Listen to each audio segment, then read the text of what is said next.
Law is codified ధర్మ. ఒక generational change కోసం వచ్చిన వాడిని.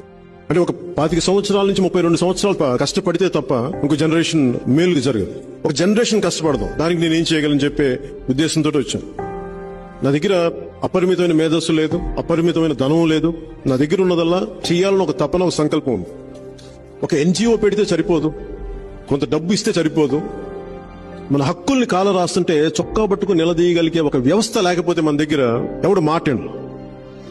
నా జీవితంలో నేను చేసిన ఒక మంచి పని ఏదైనా ఉంది, ఒక మంచి నిర్ణయం అంటే రాజకీయాల్లోకి రావాలి. The ultimate tragedy is not the oppression and cruelty by the bad people, but the silence over that by the good people. మన కళ్ళ ముందు ఇన్ని తప్పులు జరుగుతూ ఉంటే నాకు రిస్క్ తీసుకోవాలన్న భయమో లేదంటే నాకెందుకు లేని ఒక ఉదాసీనత ఈ సమాజాన్ని నిర్వీర్యం చేసేస్తుంది. నేనైతే అలాంటి వ్యక్తిని అవ్వకూడదు అనుకున్నా. అలాగే ఈ రోజున కౌలు రైతులు నిలబడ్డా గానీ ఎవరో డబ్బులు ఇస్తారు, నేను రాలేదు. నా దగ్గర డబ్బుతో ప్రారంభించాం, చూద్దాం ఎలా వస్తాయి.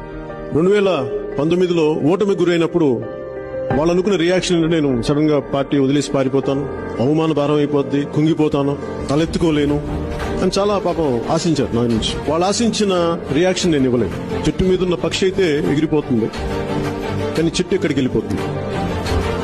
తుఫాన్లు చుట్టూ ముట్టినా గానీ అది ఈ నేలకే అంకితమై ఉంటుంది, వేళ్లతో భూమిని పట్టుకొని ఉంటుంది. అలాగే సెంటు భూమి లేకపోయినా